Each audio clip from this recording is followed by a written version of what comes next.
Hi, I'm Martin Tirado with SIMA, and I'm here this afternoon with Jason Case from Case Snow Management of North Attleboro, Mass.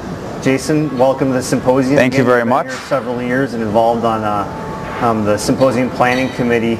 Let's talk about the pre-conference workshop that we had at this symposium that you attended yesterday. What did you think of it, and how did you, what did you take back from that workshop? I think the workshop is the future of the symposium. I mean, we kicked it off last year in Providence, and we saw that it was a big hit. We wanted to try to outdo ourselves as we do every year, and I think this year we did do that. And I think it allows the contractors to be able to come here to get some more interactive training in smaller segments, whether it's talking about equipment or marketing, sales, whatever it is. And they can get more engaged with the speakers and their peers in the smaller groups. It becomes very beneficial for them and for me as an owner. Great. Today we have the trade show. 132 exhibitors is a record for SIMA this year on the trade show floor. Wow. Great attendance. Last I saw, we had over 1,600 total attendees. You were just walking the trade show floor and checking out some of the exhibits. What did you think? You know, I think guys do a great job every year. They bring their products in, and it's what we're looking for as contractors. Where else do we go to find all the new technology out there in the marketplace, and from different parts of the country and in Canada as well?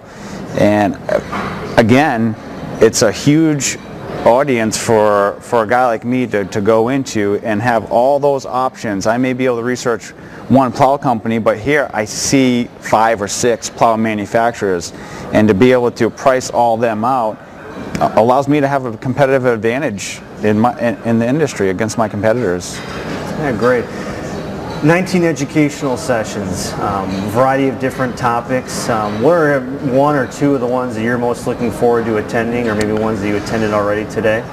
Well, I went to the litigation seminar today. It was about how to protect yourself from liability. John Allen gave the seminar and does a great job. For me, that's what's important. I need to protect the company. I need to protect our clients. That's where this industry is really going. And if we understand better on how to do that, we're going to become better companies, because it all relates to becoming more efficient in the field. You know, training is a big part of that, and I think it all works together for us to be able to benefit and supply the right service and the protective service to our clients. I thought that was a great seminar, and the other ones, they're all good. It's hard to choose because you can only go to one, and there's so many great speakers. SIMA does a great job of picking those speakers, you know, and they're professionals in their field. We get a lot out of it as contractors. What's just one thing that you want to take away from when you attend the symposium? What's the thing you take home and just say the top thing that you take from the symposium? Well, for me, I would say a few years ago, what I took away from the symposium was more about the equipment, the technology that was out there, or the systems that were available to me that kind of opened my eyes to a few, and that's still important to me. But since I became really involved with the SIMA organization, I enjoy coming here and meeting the people and talking to other guys in my industry and talking about new ideas, and being a part of the SIMA organization is really exciting to me. I look forward to coming to the symposium. It's like an extended family for me, and I want my company and the people in my company to feel the same way about that. So it's not just coming here, oh, it's another trade show we go to. We're coming here to, you know, enjoy ourselves, meet our peers, and have a good time. That's what it's all about. Yeah, great. Let's talk about an upcoming educational program that SIMA is having, the Snow Strategies Forum. You attended 2 years ago in Las Vegas. This coming August, we're in Boston. Do you plan to attend? I mean, that's one question. The second thing is, this program is really geared towards the owners and senior managers of companies that are serious about snow and ice and improving their snow and ice companies. What's your take on the Snow Strategies Forum, and can we see it in Boston this summer? Absolutely. SIMA does do a great job with the build-a-bid and kind of the after education that they provide past the symposium and before the symposium times with the build-a-bid and the Snow Strategies Forum. I love to attend. Sometimes the timing doesn't always work out, but they are beneficial because I think that you can close down the gap of who you gear it to. Guys that are, maybe higher executives of companies or owners of companies can really get a lot out of those snow strategy forums because the symposium caters to everyone, from down to the laborers up to the owners. The Snow Strategies is a more concentrated educational seminar for the higher level people. And this year in Boston with Kirk Armstrong, who I'm very impressed with, he's going to be there. I think it's going to be a great strategies forum. I think our attendance is going to be high, and I can't wait to go to that either. Great. Let's talk about membership. Your company's been a member of SIMA for several years. What do you value the most out of your membership in SIMA? Well, let's see, SIMA I got involved with SIMA probably about 8 years ago, and at first I wasn't very involved in the organization, so I didn't really get a lot out of it.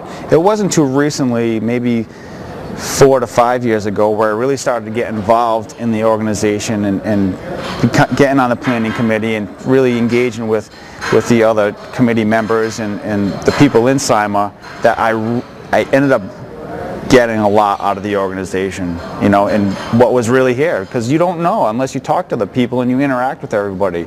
So a small example would be maybe a few years ago or 5 or 6 years ago I didn't go to the snack and chats, but now I don't miss them because I think it's the best event. I get the most out of it, so you have to be involved, you have to get involved, you have to go see everything, and that's when you really understand the value of what SIMA provides for the contractors, property managers, and vendors throughout the industry.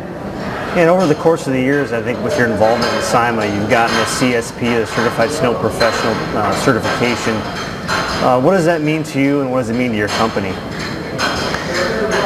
Everybody that works for Case Snow Management is not forced to get their CSP, but it's very, we push it. How many employees do you have that have the CSP now? We have 3 employees that have a CSP. We work with a consultant that has a CSP, and we have a couple other employees that are really excited about going and get their CSP.